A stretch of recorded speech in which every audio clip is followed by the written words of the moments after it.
a ver aqui na tela. Né? E este momento é reservado para falarmos um pouco sobre algoritmos gulosos. Né? Gulosos em português e do inglês. Né? Há quem não goste dessa tradução, guloso, e vamos ver outras traduções. Né? Vamos entender primeiro o que é isso de ser guloso ou não. Pronto, os algoritmos gulosos, também conhecidos por algoritmos ávidos, gananciosos ou gulosos, normalmente são algoritmos bem intuitivos, coisas que nos aparecem assim à cabeça. Pum, é isso que eu vou aplicar e é isso que resolve o problema. E que normalmente permitem resolver o problema sem ter que fazer muitas operações de uma forma simplificada. E por esse motivo é que esses algoritmos tendem a ser muito eficientes. Né? Normalmente é um algoritmo que você para e observa algo, não, é exatamente isso, isso vai me permitir resolver o problema. Sem ter que fazer muito esforço, ele começa logo a te permitir resolver o problema.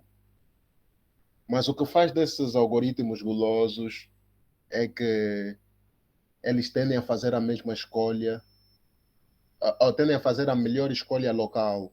Ou seja, ele só olha para o momento atual. Qual é o melhor no momento? Não, o melhor é isso aqui, então é isso que eu quero.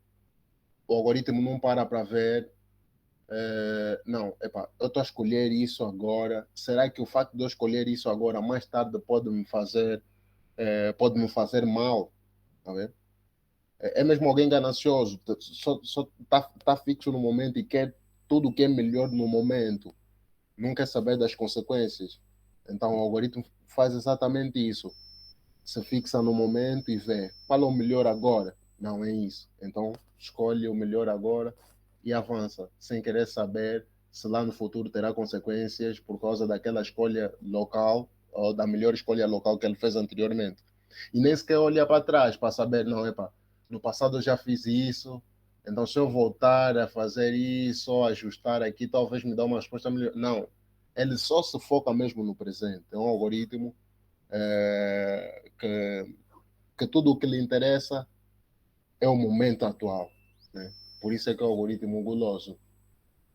E essas escolhas que o algoritmo goloso fica a fazer ao longo do processo faz com a intenção de ter uma melhor solução global. Ele faz escolhas locais que para ele são as melhores, mas com a ideia de ter com a ideia de ter uma solução global que é a melhor de todas, né? Mas só que o facto de ser guloso nem sempre lhe leva a boas soluções, né? Por isso é que nem sempre é fácil provar a otimalidade de uma estratégia greedy. Ou seja, nem sempre conseguimos garantir que uma estratégia greedy realmente funciona e dá a resposta correta. Muitas vezes é muito difícil provar que esse algoritmo realmente funciona. Por mais intuitivo que seja, né? Não, isso aqui mesmo, isso deve funcionar. Do jeito que tu a ver assim, não, isso aqui funciona. Por vezes é mesmo sem intuição e no concurso muitas das vezes vai bater isso. Epá, não, parece que funciona, e é isso que vamos tentar, vamos submeter. Epá, falhou, mas estamos confiantes, isso aqui parece que funciona. É nessa parte que eu dizia que o algoritmo, que o Alfredo era muito, muito forte. Ele era muito forte nesse tipo de coisa. Ele observava, não, é isso funciona. Confiem, vamos escrever, vamos submeter, vai passar. Mesmo que não provamos, porque é muito difícil provar. Nós fazíamos e assustávamos, olha, passamos o problema. Graças à genialidade do Alfredo, né? Então, se tiverem aí colegas que tiverem. Epá, mas atenção, não é para incentivar os outros a submeterem à toa. Né? O Alfredo fazia isso com confiança. Então, se os colegas puderem fazer também isso com confiança, será muito bom. Né? Pronto, e é isso que acontecia, né? Normalmente, para provar que uma estratégia greedy não funciona, basta encontrar um contra-exemplo. Né? Encontrar um caso de teste onde ele não funciona e pronto, acabou. Quer dizer que aquela ideia não está bem. Né? Mas provar que funciona nem sempre é difícil. Podemos tentar 10 casos e ver que funciona, mas talvez exista um 11º caso que não pensamos e que leva a nossa solução a falhar. Por isso é que o grid algumas vezes é perigoso. E um passo comum das estratégias greedy, das estratégias gulosas, é a ordenação. Normalmente temos que ordenar primeiro, segundo a um critério, quando estamos a trabalhar com grid, e só depois aplicar o grid. Então, sempre que os colegas verem, não, aqui tem que ordenar para começar a pegar primeiro o maior ou começar a pegar primeiro o menor, quer dizer que os colegas estão a aplicar uma abordagem grid, estão a aplicar uma estratégia grid. Um primeiro exemplo, para tentarmos entender o que é isso de grid. Né?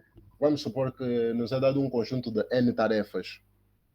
Temos N tarefas e as suas respectivas durações. Até poderia ter posto aqui um exemplo para os colegas compreenderem, mas acho que pelo enunciado fica claro. Temos N tarefas e as suas durações. Não, esse dura 2 minutos, esse 3 minutos e tal. E nós temos M minutos. Não, tenho 10 minutos livres para resolver ou para fazer algumas tarefas.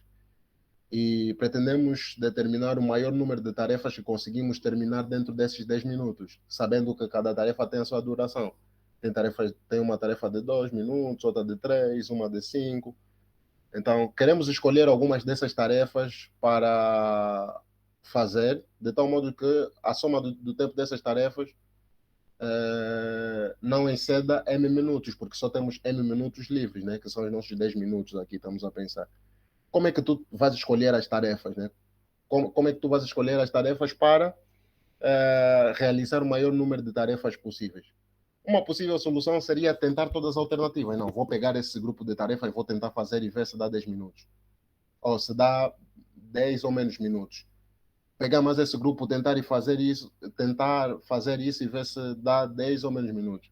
Mas essa coisa de tentar todas as possibilidades, nós já vimos que é possível construir algoritmos assim, usando, por exemplo, o brute force, backtracking, e nós vimos a complexidade disso. Uma complexidade exponencial, ou seja, se tivermos, por exemplo, 30 tarefas, nós já não conseguimos responder isso em um segundo, né? Porque isso vai dar 12 elevado a 30, que é aproximadamente 1 bilhão de operações, e 1 bilhão de operações fazer em um segundo já não é tão fácil assim, né? Portanto, vamos exceder o tempo. Porque os problemas em programação competitiva normalmente nos dão 1 a 2 segundos para normalmente dão 1 a 2 segundos para as nossas soluções rodarem e responderem os casos, né? Então, com essa complexidade não conseguiríamos. Como fazer melhor que isso? Nós queremos fazer o maior número de tarefas possível. O maior número de tarefas possível, desculpa. Temos pouco tempo. Se eu começar a fazer as tarefas que demoram mais, parece que vou fazer menos tarefas. Acredito que se eu pegar as tarefas que demoram menos, quando eu somar várias tarefas que demoram menos, parece que terei mais tarefas. Então, vou fazer o seguinte: vou ordenar as tarefas e começar a resolver aquelas que demoram menos. Porque se demoram menos agora, né, acabei de resolver essa tarefa mais cedo, terei mais tempo para resolver outras tarefas.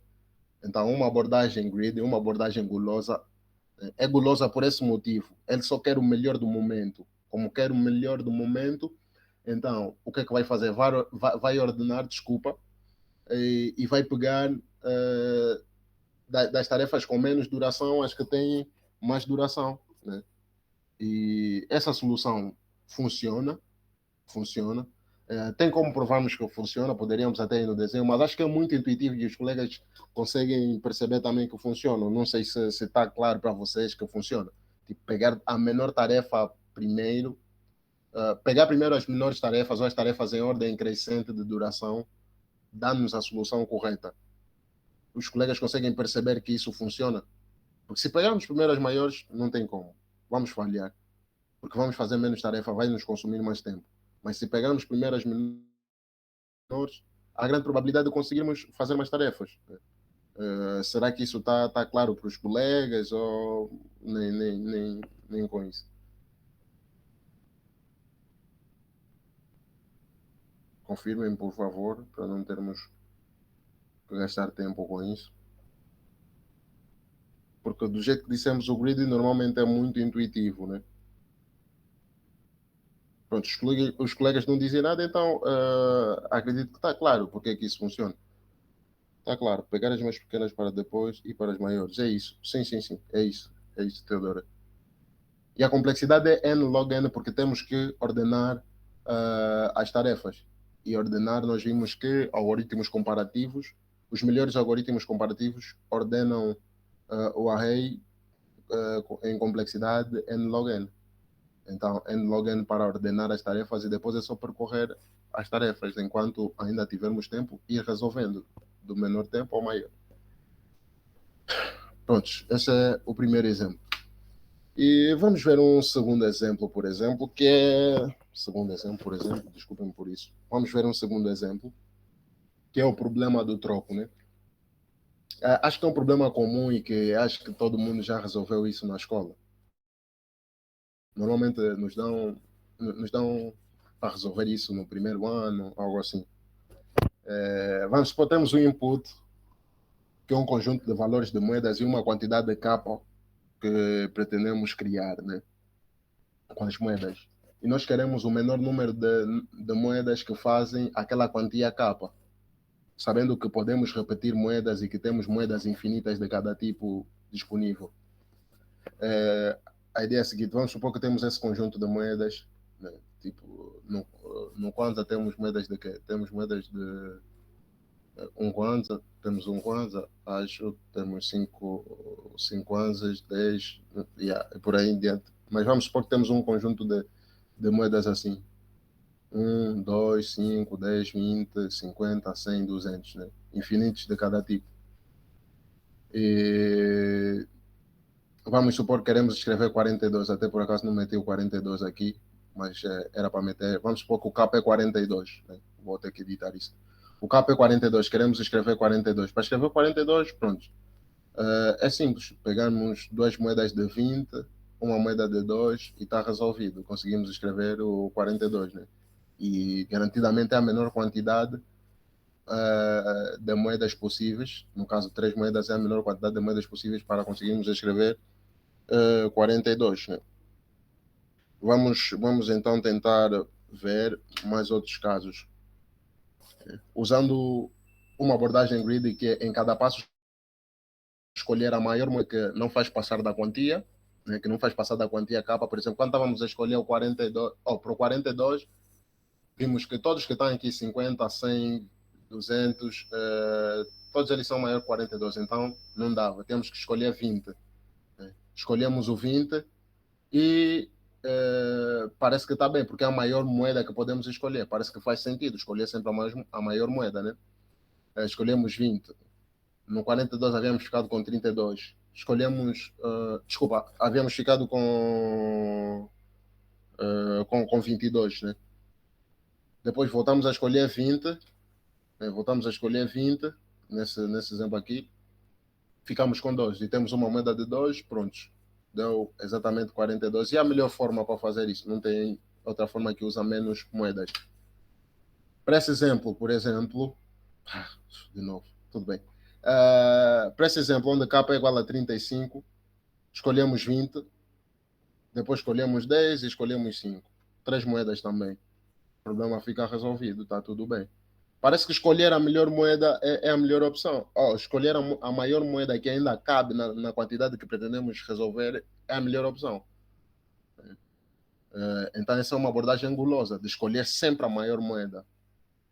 Para o 144, também vamos usar a mesma abordagem.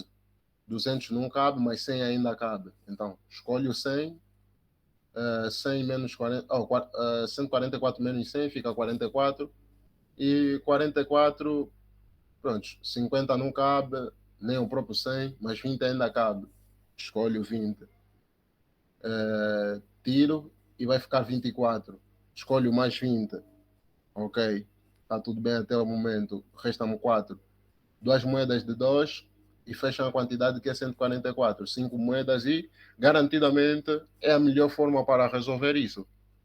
Né? Dá 144. Pegar a melhor moeda, nesses casos aqui, está a nos levar à resposta correta. Mas será que sempre funciona?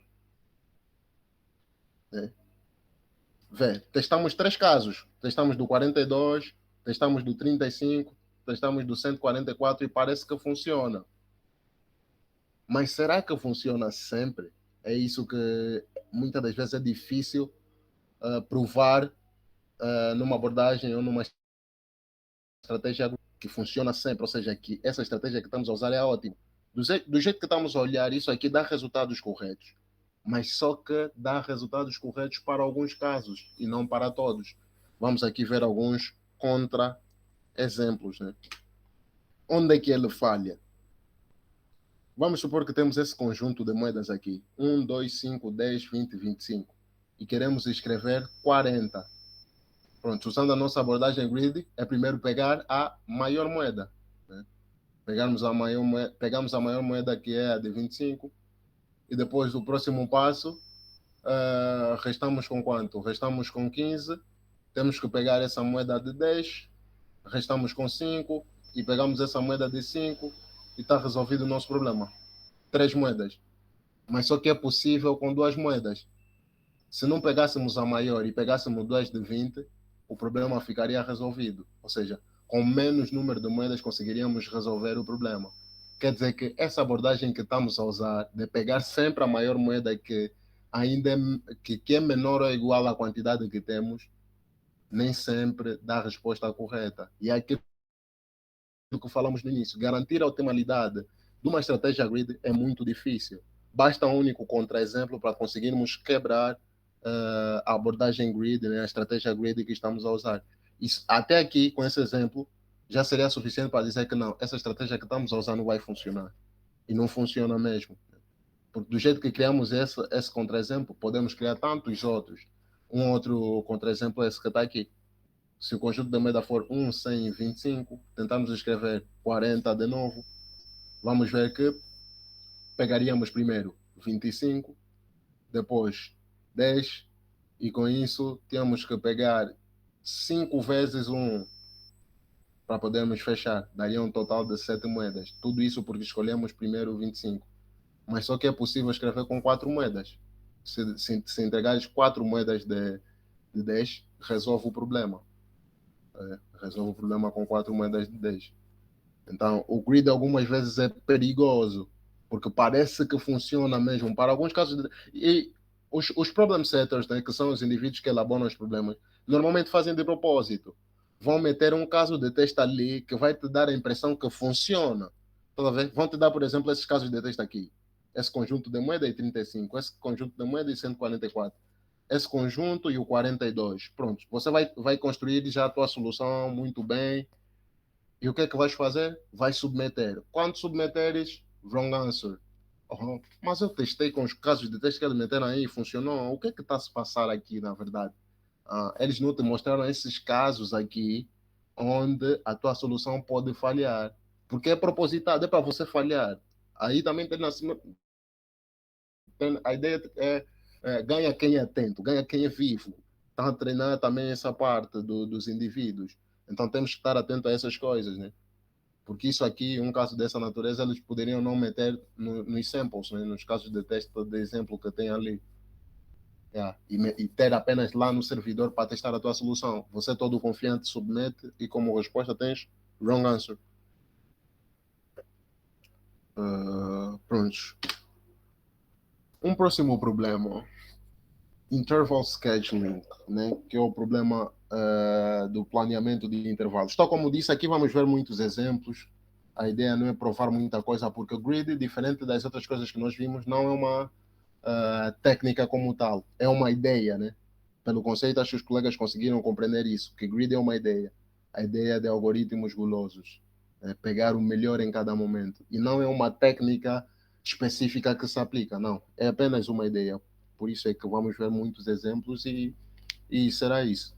O próximo exemplo é o interval scheduling, né? Que é o problema do planeamento de intervalos. Esse problema acontece, por exemplo, quando está a montar os nossos horários na escola.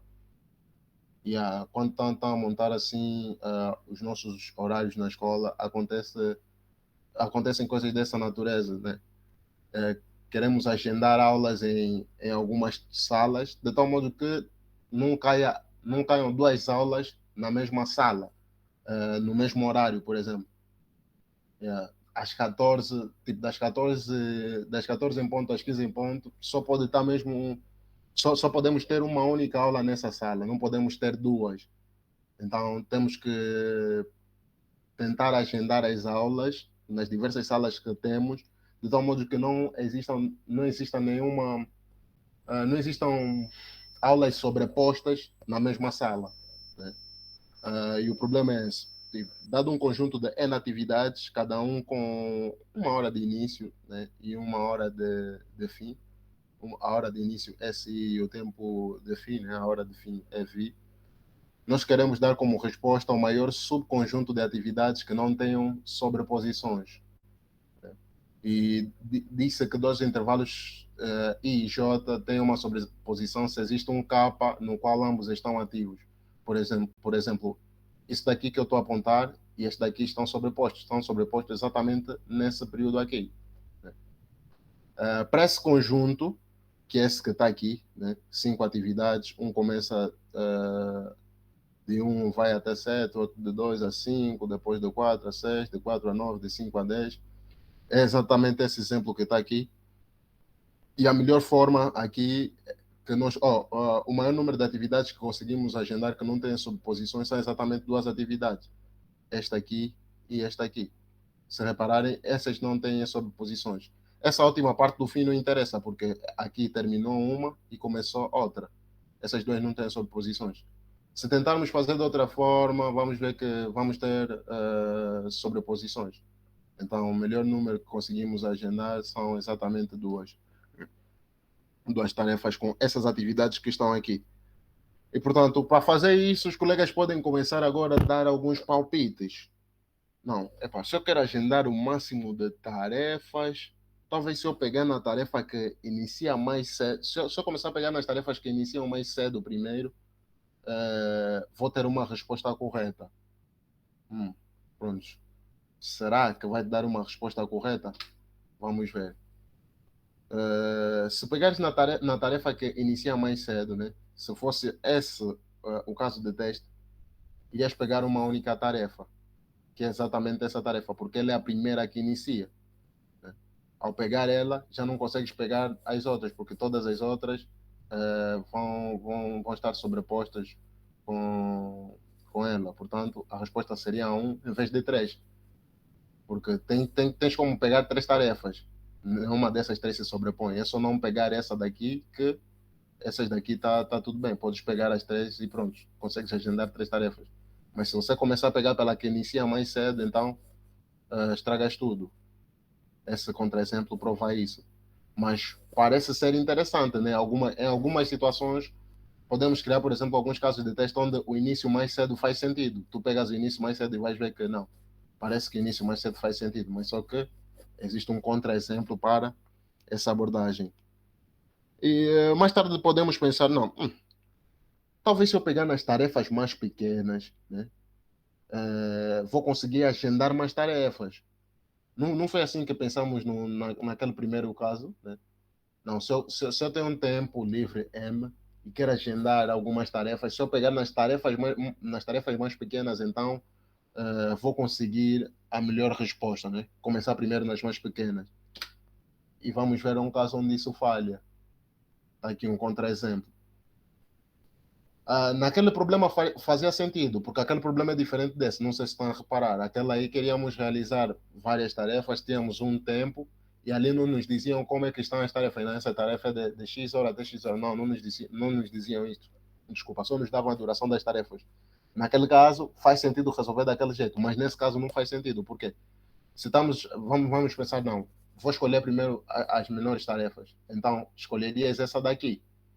Ao escolher essa tarefa aqui, automaticamente não podes escolher nenhuma dessas duas, porque essas duas estão sobrepostas. Então, terias no máximo uma tarefa, né, uma atividade agendada, mas você quer agendar o máximo. Então, nesse caso, não faria sentido escolher essa. Tens que escolher essas aqui, porque te dariam a melhor resposta. Terias duas tarefas agendadas em vez de uma única tarefa. Talvez os colegas estão agora a se questionar, não, se eu pegar nas tarefas que têm menos conflitos, né, que não se sobrepõem muito com as outras, acho que vou obter a melhor resposta. Por exemplo, essa tarefa que está aqui, ela é pequena, mas só que está nos dá problema porque ela sobrepõe duas outras tarefas. Então, se eu pegar nas tarefas que sobrepõem menos tarefas, por exemplo, se eu pegasse primeiro essa, porque só está sobreposta com uma tarefa, e depois pegasse essa, porque também só está sobreposta com uma tarefa, teria a melhor resposta. Ok. Vamos ver se é verdade. Não. Pegar na tarefa que menos conflito tem, ou que está menos sobreposta com as outras, também não nos leva à resposta correta. Por que iria acontecer? Nesse caso de teste, todas as tarefas estão sobrepostas com pelo menos três tarefas, exceto essa. Essa tarefa do meio só está sobreposta com duas. Então, pegar na que menos está sobreposta com as outras primeiro, iria nos obrigar a pegar essa daqui. Depois de pegar essa daqui, nós já não poderíamos pegar nenhuma dessas duas, e o que iria nos restar é pegar essa e essa, ou pegar qualquer uma dessas aqui, o que daria um conjunto de três tarefas. Mas só que é possível pegar quatro tarefas, que é pegar exatamente essas aqui. Se os colegas repararem, nós tentamos várias abordagens gulosas, estamos a tentar sempre pegar primeiro o que é melhor para nós. Vamos usar algum critério qualquer. Início mais cedo, vimos que falha. Intervalo mais pequeno, vimos que falha. É sempre mais alguma coisa. Ou é mais ou é menos. É guloso mesmo, tá sabendo? Ele quer pegar sempre algo que é bom para ele no momento. Mas só que, tal como dissemos, ele não vê o que é que isso pode lhe causar no futuro. Né? Aqui vimos um caso em que falha, aqui também vimos outro caso. E nesse momento, talvez os colegas devem estar a se perguntar, então, como é que se resolve isso? A estratégia grid que funciona é o final mais cedo. Alocar por ordem ascendente de FI, ou seja, por ordem ascendente de término. Se pegarmos as tarefas que terminam primeiro, não importa a dimensão, não importa se está sobrepostas com quantas, não importa. Desde que termina mais cedo, é melhor para nós. Porque se termina mais cedo, nos deixa mais tempo para frente. Então, por esse motivo, é que essa estratégia funciona. Essa estratégia gulosa funciona. Será que os colegas têm aqui alguma questão? Podemos avançar? Está tudo bem? Estamos já a chegar ao fim, porque isso daqui é mesmo rápido. Não há muito a se dizer. Edmilson, sim?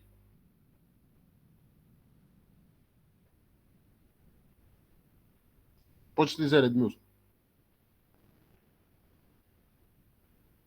Ok, no exemplo do troco. Ok. No exemplo do troco, acho que não explicamos qual estratégia funciona, né? Acho que é isso que Edmilson está a perguntar. Bem, não existe uma estratégia grid que funciona no exemplo do troco.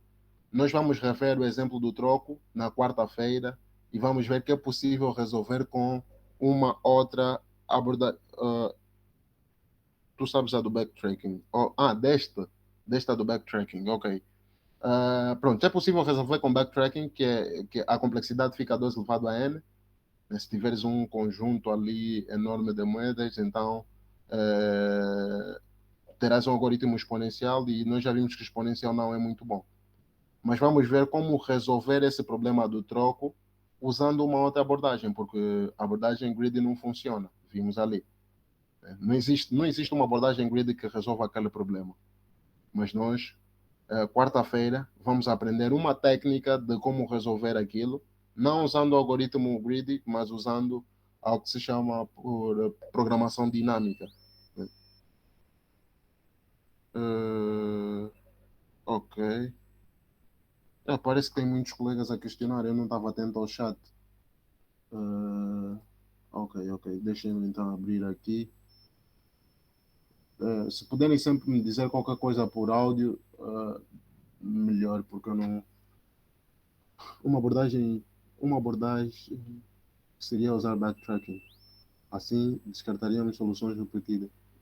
Sim, dava para resolver o problema do backtracking, o problema do troco usando backtracking. Aquilo seria basicamente tentar testar as possibilidades e ver qual delas nos dá a melhor resposta, mas só que aquilo tem complexidade exponencial. E nós conseguimos fazer bem melhor que exponencial.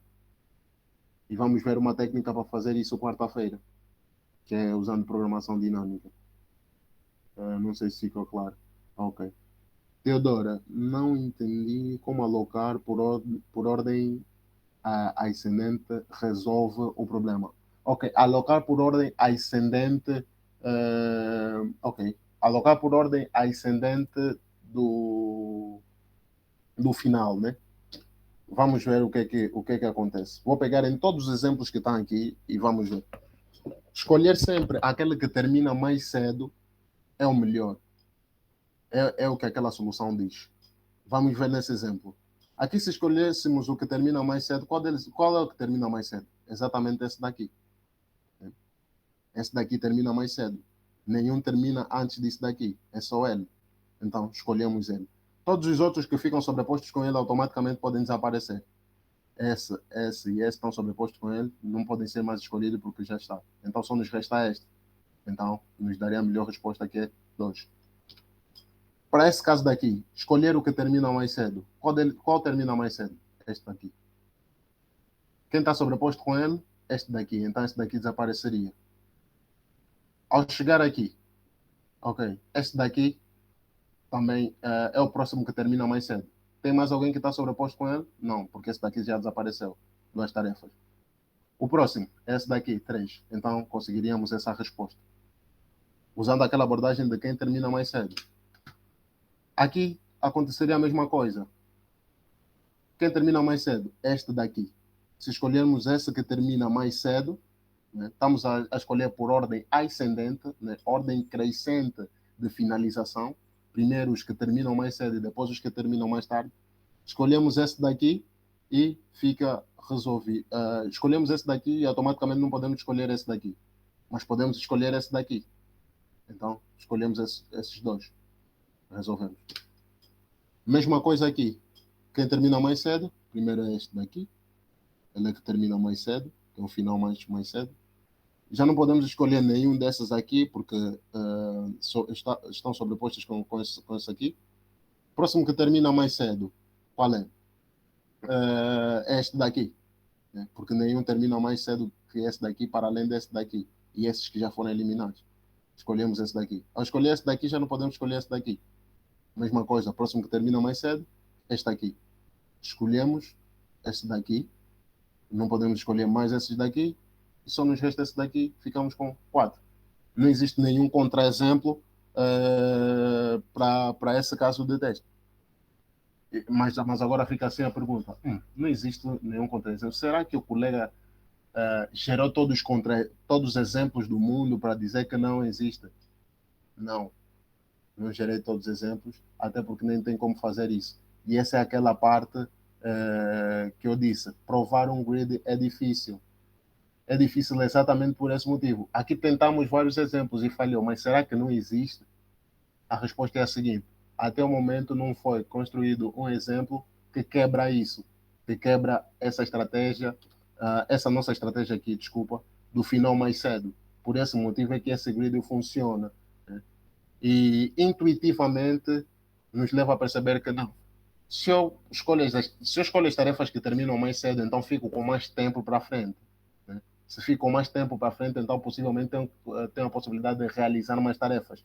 Essa é a intuição que fica do grid. Né? Mas prova formal disso não temos. Né? Não temos.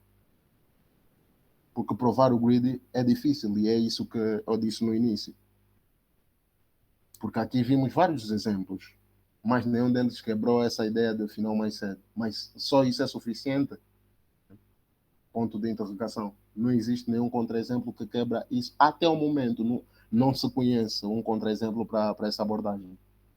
Por isso é que disse que esse grid funciona.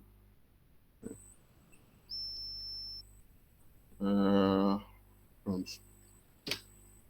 Não sei, ei, antes de avançar, desculpa, Teodora, não sei se ficou claro. Ok, entendeu. Fractional knapsack. Esse é um problema muito interessante, que também é um problema clássico como o anterior, né? Interval scheduling. São dois problemas clássicos e por esse motivo é que eu achei interessante meter aqui. Esse, por acaso, é o último problema que vamos ver hoje. Como eu disse, essa sessão seria rápida. E pronto, eu falhei aqui. Aqui a descrição do problema ainda está como problema do planeamento de intervalos, que foi o problema anterior. Aqui seria fractional knapsack. O que é o fractional knapsack, né? Uh, Imaginem que temos uma mochila com capacidade C, ou seja, consegue suportar até um peso C. Se ficarmos a meter coisas, essas coisas que tiverem um peso C, essa mochila ainda suporta.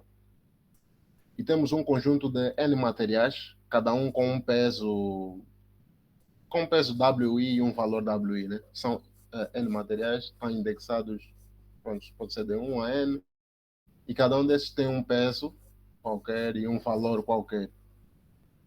E o que nós queremos fazer é o seguinte: pegar a quantidade de coisas que maximiza o valor transportado.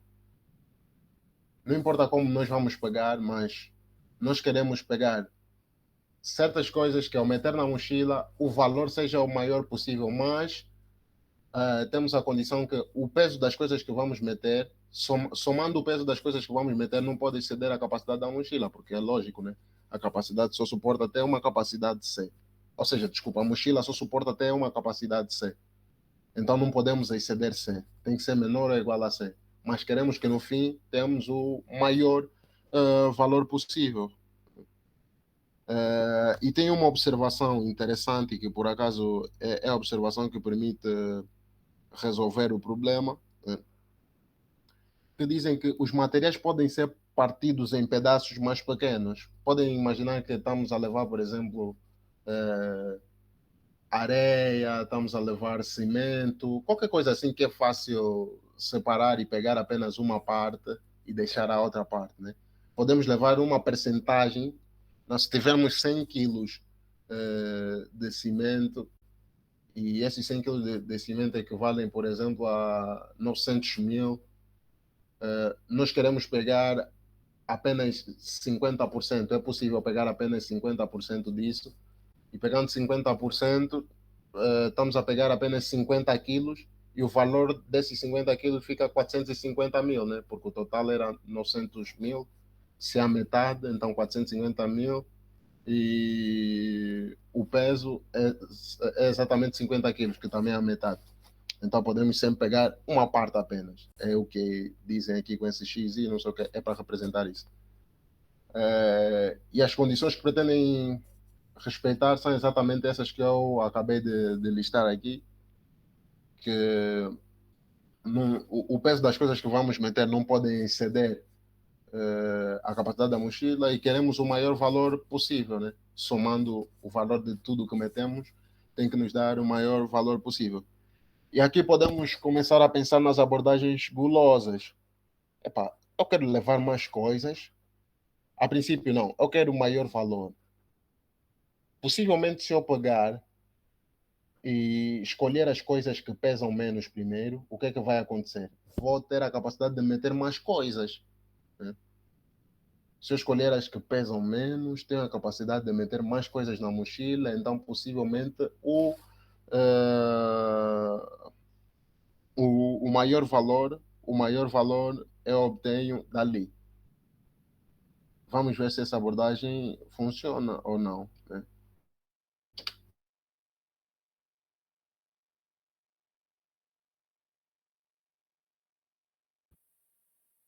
Em ordem inversa, mas começamos por aqui mesmo, né? Escolher sempre o material mais leve, porque possivelmente vamos meter mais. O que é que vai acontecer? Se tu estás a tentar escolher o material mais leve, vamos supor que a capacidade da tua mochila é de 100 quilos. O que irias fazer era, o peso é essa primeira linha, né? São 5 materiais, o peso é essa primeira linha e o valor é essa segunda linha aqui. O que iria acontecer é que tu irias pegar, meter esta aqui, esse material aqui, que é o que pesa menos, 10 quilos apenas, pegar tudo, terias 20. Depois, mais 20, né, que é pegar. Essa aqui tem peso 20, né? Então nesse momento preencher, já só restas com 70 quilos por preencher e já tens um valor de 50. Depois metes mais 30. Nesse momento só tens já 50 quilos por preencher e ficas com um total de 116, é isso? Ficas com um total de 116, certo? Depois metes mais esta aqui de 40 e a mochila fica cheia, 100 quilos. E o valor disso também é 40. Somando todos os valores, tu tens 156 como valor total da mochila, né? Mas só que tem uma forma de escolher onde tu consegues mais do que 156. Imagina que tivesses pegado primeiro essa aqui, por completo. Não, essa aqui. Pegasses essa aqui por completo. Depois essa aqui por completo e essa aqui por completo. Né? E depois 80% deste daqui. O que iria acontecer? Ficarias com peso 10, 20, mais 30, que é 60. 80% de 50 quilos são 40 quilos. 60 mais 40 são 100. A tua sacola, né? A tua pasta, a tua mochila ficaria completamente lotada, mas o valor que irias conseguir, como aqui só pegaste 80 quilos, então irias fazer. Irias pegar também 80% de 60 e o total te daria 164, que é melhor que 156. Quer dizer que a abordagem de pegar primeiro o material mais leve não funciona, porque encontramos aqui uma forma de escolher materiais que te dão uma resposta melhor. Quer dizer que escolher sempre o mais leve não funciona. Aqui estávamos a escolher o mais leve, saindo de 10 e subindo. Nesse momento, talvez os colegas estão aí a pensar, não, se eu escolher o material mais caro, né, o mais valioso primeiro, talvez eu termine com um valor maior. Né? Mas vamos ver um contra-exemplo para isso. Escolher sempre o material de maior valor também não é a melhor opção. Não é a melhor opção, por quê? Vamos ver. Escolher de maior valor nos levaria primeiro a pegar esse de 66. Prontos, pegaríamos esse de 66 por completo, o que ocuparia 30 quilos da nossa mochila. Depois, o próximo passo seria escolher esse de 60. Né? Escolhendo esse de 60, já estamos em soma 126. Né? Estamos em soma 126. E o que iria acontecer com soma 126? Ocupamos 80 quilos da nossa mochila, porque é 30 mais 50. Ok, como é 30 mais 50, ainda restamos com 20 quilos. Podemos ir no próximo elemento que também podemos pegar o próximo elemento que é o mais valioso, no caso, esse aqui, o de 40, pegar 50% dele. Pegando 50% dele são mais 20 quilos. A nossa mochila ficaria cheia com 100 quilos e teríamos um total, tipo 20% aqui, é exatamente 20, né? 126 mais 20 daria um total de 146. Mas nós vimos anteriormente que é possível fazer uma escolha que dá 164. Pronto, quer dizer que mesmo a abordagem de escolher o material de maior valor não funciona. Aqui é só para verem que a ideia grid é mesmo complicada até certo ponto. Por vezes, é muito intuitivo que você vai ficar, não, isso funciona. Não, se eu pegar o material mais leve, acho que vou conseguir meter mais materiais. Mas só que não. Vimos um contra-exemplo que mostra que isso não funciona. Foi esse contra-exemplo. Agora, depois pensamos, não, epá, já que o de menor, o mais leve não funciona, né? Pegar o mais leve, desculpa, que tem menor peso, não funciona. Vou tentar escolher aquele que tem maior valor primeiro. Eu sou guloso, quero maior valor, então vou pegar o que tem maior valor primeiro. Vimos também que essa estratégia não funciona. Então, o que é que podemos fazer aqui? Será que vamos resolver com o backtracking? Tentar todas as possibilidades de escolha e ver o que vai funcionar ou não? É um pouco complicado fazer isso. É um pouco complicado por quê? Porque esse problema nos permite escolher apenas uma percentagem do material. E nós temos infinitas percentagens, de 1 ou de 0 a 100%. Existem infinitas percentagens. Nós podemos querer apenas 11,37,5% por cento de uma coisa. Tá? 11,375 de uma coisa. E como é que fazemos um backtracking para resolver isso em tempo útil? Não conseguimos, exatamente porque existem infinitas percentagens. Mas esse processo é possível resolver. Como é que é possível resolver? Vamos ver uma abordagem que funciona, que é escolher sempre o material com a maior razão de valor-peso. Ou seja, cada vez que você está a meter 1 quilo na tua mochila, tu queres que esse quilo que tu estás a meter tenha o maior valor possível. Então, o que tu queres, o que na verdade estás a fazer é pegar quanto mais valor esse item tiver por cada unidade de peso, melhor para mim. Porque aqui você está a pensar que estás a meter quilo a quilo na tua mochila. Então, quanto mais valor por cada unidade de peso esse material tiver, é melhor para ti. E é exatamente essa estratégia greedy que funciona, que nos permite chegar até 164. O que acontece é que pegamos 100% deste aqui. Não, começamos aqui pelo 3, né? Porque é o produto que nos apresenta a maior razão entre valor-peso. Né? É só ver 66 a dividir por 30 é 2,2 e todos os outros são menores que isso. 30 por 20 é 1,5, 20 por 10 é 2, 60 por 50 é 1,2, 40 por 40 é 1, desculpa. Então o melhor é exatamente o produto 3. Começas pelo produto 3, levas tudo do produto 3. Ao levar tudo do produto 3, gastaste apenas 30% da tua mochila. Ou seja, gastaste apenas, quer dizer, seria exatamente 30%, mas vamos dizer aqui 30 quilos da tua mochila, ficas com 70 quilos. Próximo passo, qual é o que tem a maior razão? É o primeiro. Podes pegar também por completo. Pegas por completo. Aqui gastaste 30, aqui gastaste 10. Nesse momento já gastaste 40, né? Ficas com 60. Depois escolhes esse aqui que é o segundo. Gastas mais 20 quilos. E quando reparares, não, só me restam já 20 quilos, então tens que pegar aqui. Pegas aqui e resolves o problema. O problema fica resolvido exatamente dessa forma. Desculpa, eu disse que restam-te 20 quilos, né? Aqui restam-te 40 quilos. Restam-te 40 quilos, então podes pegar 80% deste aqui e a mochila fica preenchida. E tens garantidamente o maior valor porque estás a pegar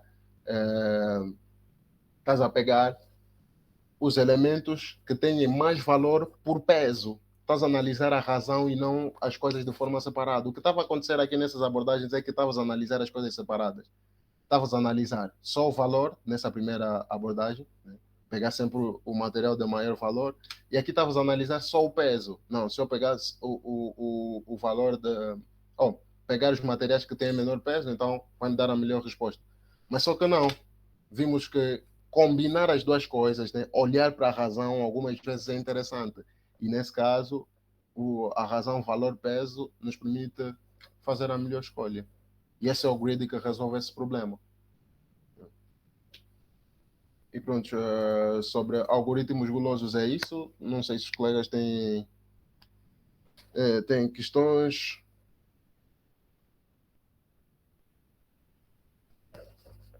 Esse foi o último exemplo sobre algoritmos grid tal como eu disse, não uma técnica, mas sim uma ideia. Nós já estamos a aplicar algoritmos grid desde a primeira sessão, se os colegas repararem. Normalmente é uma ideia intermediária dentro de várias técnicas.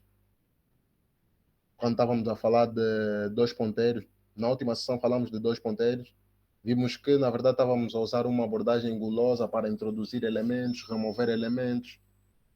Quando estávamos a fazer deslizamento de janelas, explicamos alguma coisa que envolvia a abordagem grid. Então, grid é uma ideia que se aplica em várias áreas. Né? É só uma ideia, não uma técnica em si. Por isso é que aqui só vimos muitos exemplos e não falamos de técnicas específicas.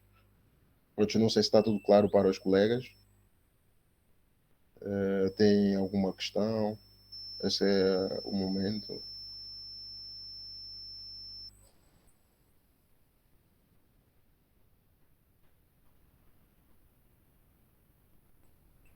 pronto, se ninguém diz nada, e acredito que por hoje é tudo. Então, quando forem aí 16 horas, vamos abrir o concurso.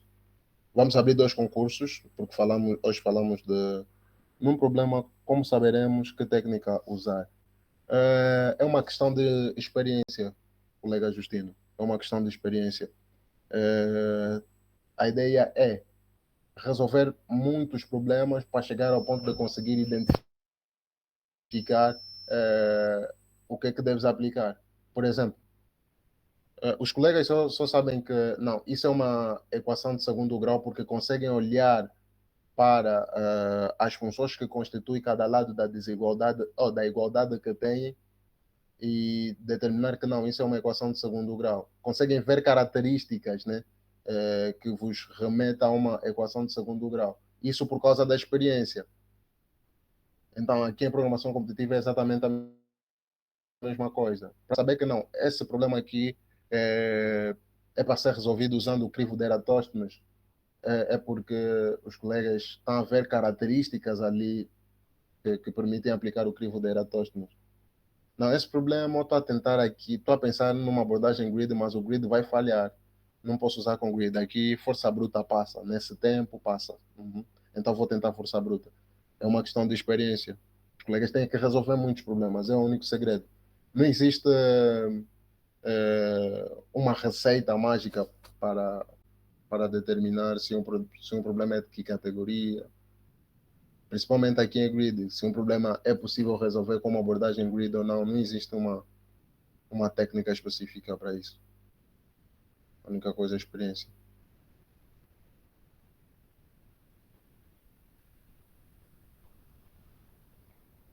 Ok.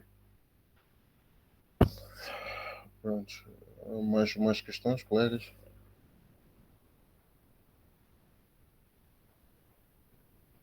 Está tudo claro. Então, como dizia, vamos abrir dois concursos hoje.